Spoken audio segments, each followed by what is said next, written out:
नमस्कार, स्वागत है आपका। आप देख रहे हैं जन संदेश टाइम्स और मैं कीर्ति। आज हाजिर हूं आप सभी के सामने, लेकिन एक खास शख्स के साथ हमारे स्टूडियो में जो मौजूद है, जो जानी जाती है सुधा दीदी के नाम से, कथावाचक है। लोगों के दिलों में अपनी कथा के जरिए, अपनी मधुर वाणी के जरिए उन्होंने एक अलग ही पहचान बनाई हुई है, एक अलग जगह बनाई हुई है। और इसी से प्रभावित होकर आज मैं भी उनका इंटरव्यू लेने के लिए यहाँ बैठी हुई हूँ, ताकि जान सकूं कि ये जो लंबा 20 साल का सफर उन्होंने तय किया है, इस सफर में कितनी कठिनाइयां आई और आगे और क्या कुछ करने वाली है। तो आज सुधा जी का स्वागत करती हूँ। बहुत बहुत स्वागत है सुधा जी आपका। राधे राधे। राधे राधे। सबसे पहले शुरुआत यही करूंगी कि ये जो लंबा सफर शुरू किया है, ये शुरू करने से पहले क्या आया था दिमाग में कि नहीं मुझे कथावाचक बनना है? जी, मैं सुधा दीदी कन्नौज, और मैं कन्नौज के एक छोटे से गांव से निकल के आई हूँ। बचपन से ही भक्ति थी। 3rd क्लास से मैं ऐसे ही मंदिर में पूजा करने जाती थी, ऐसे ही गांव में कथा होती थी तो लगता था कि मैं भी करूँगी। बहुत अच्छा लगता था, सुनने में बहुत अच्छा लगता था, भागवत की कहानियाँ बहुत अच्छी लगती थी। तो फिर मैंने वहाँ से ऐसी लगन लगी, धीरे धीरे धीरे धीरे करके प्रेरणा मिलती गई, लोगों का सहारा मिलता गया। प्लस उस समय का जो सिस्टम था लड़कियों के लिए बड़ा कठिन था।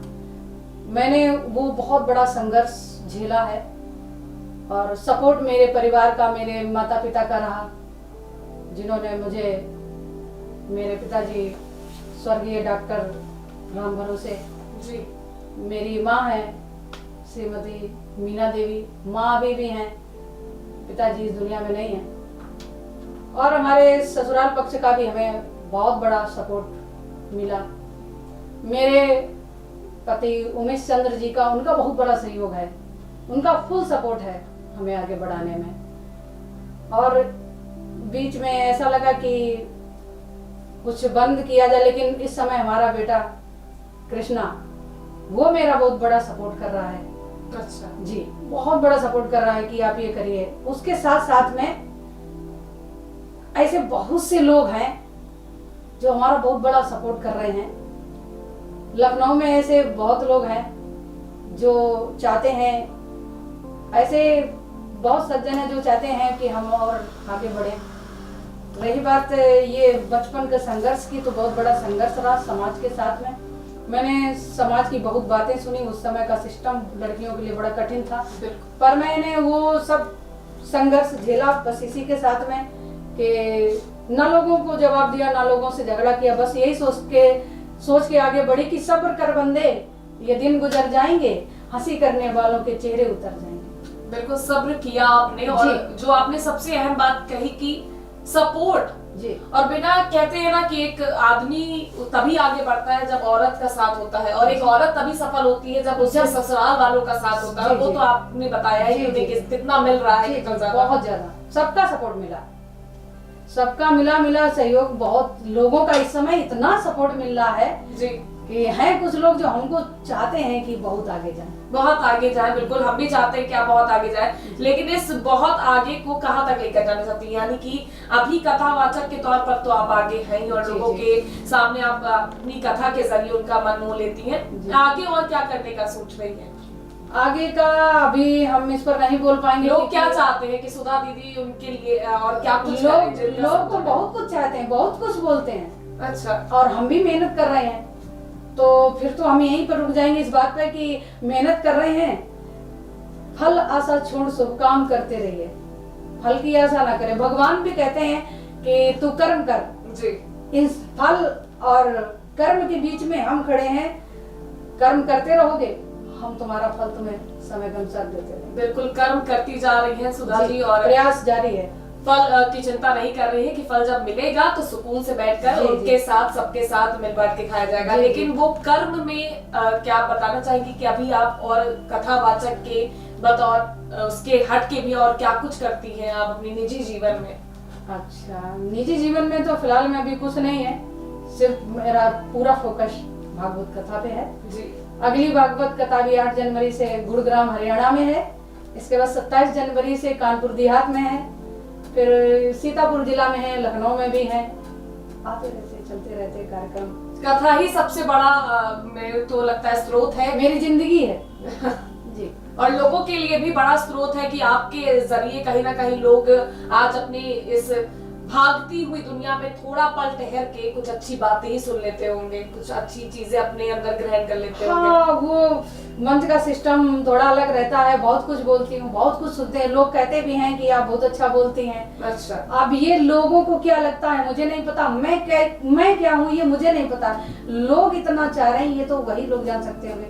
कभी ऐसा मौका आए तो आप कभी लोगों के बीच में आइए, तब जब लोगों से पूछेंगे बिल्कुल, तब ज्यादा बेटर रहेगा। वो सवाल आप लोगों से ही करिएगा कि उनको कितना साफी जी का जो है उनका कथा कितनी पसंद आ रही है। बिल्कुल, बेशक लोगों को पसंद आ रही होगी, ये तो मैं कह सकती हूँ, क्योंकि मुझे भी अच्छी लगी, तभी मैं आई हूँ, यहाँ बैठी हूँ आपसे, आज मैं वार्ता कर रही हूँ आपसे, आज मैं बात कर रही हूँ, आपके जीवन के बारे में जान रही हूँ। कथावाचक की अगर बात करें तो भगवत कथा में सतयुग से लेकर अगर हम कलयुग तक के वर्णन की बात करें तो क्या क्या वर्णन है उसमें? जी। सतयुग से लेकर कलयुग तक का वर्णन भगवान के 24 अवतारों का जी, किस युग में कहाँ कहाँ क्या अवतार लिए हैं। सिर्फ मनुष्य ही अवतार नहीं लिया, उन्होंने धर्म की रक्षा करने के लिए कई अवतार लिए। हंस हैग्यू अवतार लिया, शुकर अवतार लिया, कच्छप भी बने। वो अपने लिए नहीं बने, वो सनातन धर्म की रक्षा करने के लिए बने।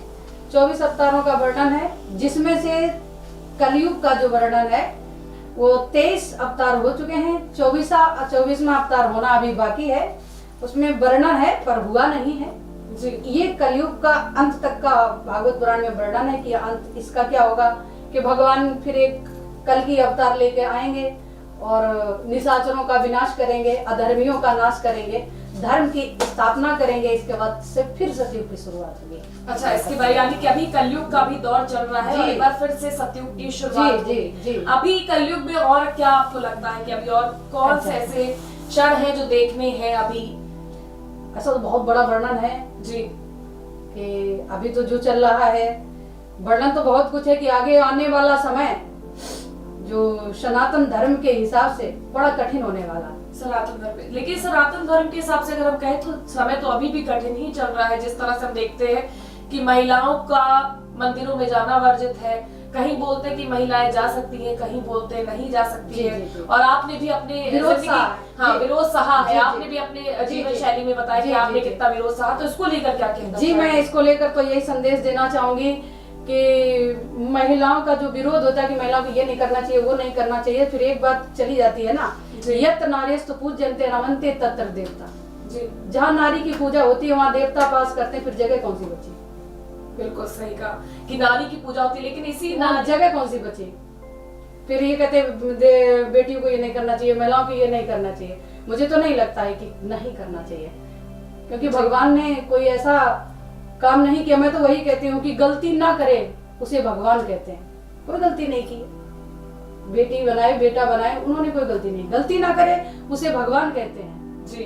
गलती हो जाए माफी मांग ले उसे समझदार इंसान कहते हैं। बिल्कुल। फिर गलती पे गलती करे और ऊपर से बातें सुनाए तो उसको तो शैतान कहते हैं। बिल्कुल सही बात कही। तो यानी कि भगवान ने सबको एक समान बनाया, लेकिन यहाँ जो बंटवारा हो रहा है, बंटवारा नहीं किया नहीं। यहाँ जो हमारे यहाँ पर हम ब्रह्मांड में जिस तरह से लोग कहते हैं कि महिलाएं ये नहीं कर सकती, हाँ ये नहीं कर सकती, वहाँ मंदिर में नहीं जा सकती, ये नहीं छू सकती, मुझे तो नहीं लगता कहीं से जी। ये नहीं कर सकती, वो नहीं कर सकती। मैंने बोल दिया ना, यत नार्यस्तु पूज्यन्ते रमन्ते तत्र देवता। बचा ही नहीं कुछ। जहाँ नारी की पूजा है वहाँ भगवान वास करते हैं, वहाँ देवता वास करते हैं, फिर जगह कौन सी बची? बचा ही नहीं कुछ ना। बिल्कुल बिल्कुल सही कहा। लेकिन इसी ही नारी की अगर हम बात करें तो मंदिरों तक ही सीमित नहीं है विरोध, और मंदिरों तक ही संघर्ष सीमित नहीं है। आज तो हम जीवन में भी बात करते हैं कि बढ़ गई है, सोशल मीडिया आ गया है, हर चीज का दौर आ चुका है, लड़कियों को आजादी मिल चुकी है घर परिवार से, लेकिन बाहर के लोग आज भी बंदिशें लगाने में जुटे हुए हैं। और जो संघर्ष है आज भी, जिस तरह से अगर हम बात करें दुष्कर्म की घटनाएं भी आए दिन सामने आती हैं। सरकारें किस बातें तो करती है कि बहुत काम हो रहा है, लेकिन कितना काम होता है ये दिख रहा है। आपका इन चीजों का मैं यहाँ से ये संदेश देना चाहूंगी कि विरोध चाहे जितना हो पर खुद को मजबूत रखे। आदत है परवानों में जलती समा बुझाने का, हुनर हमें भी है दिया अपना जलाने का। बिल्कुल जी। विरोध होता रहेगा, हुआ और होता रहेगा, ये बंद नहीं होगा। बंद कुछ भी नहीं होगा। कई ऐसे कांड, जैसे अभी आपने बेटियों के सम्मान के बारे में पूछा जी, तो तो इसके बारे में मैं ये बोलना चाहूंगी कि बहुत से लोग आते हैं, कुछ दिखाते हैं और कुछ देकर चले जाते हैं। तो नया साल 2022 समाप्त होने वाला है, 2023 आने वाला है। तो मैं बेटियों को ये संदेश देना चाहूंगी कि कहीं भी कोई ऐसा समय आए तो कहीं ऐसा ना हो कि बातों का मैल ढह जाए और दिल के हिस्से में से तड़पना और रोना रह जाए। बहुत खूब कहा है। लोगों का सहयोग मिल रहा है, इस मंजिल तक पहुंचे, जो खुद आपने ठोकरें खाई हैं जी। जो आपने कठिनाइयां देखी, अब क्या लगता है कि समाज में रह के कथावाचक के तौर पर कथा सुना के तो आप लोगों के जीवन में एक संतुष्टि तो ला ही रही होंगी कहीं ना कहीं, इसके अलावा भी इस कथावाचक के तौर पर और आगे की मंजिल कैसी होनी है?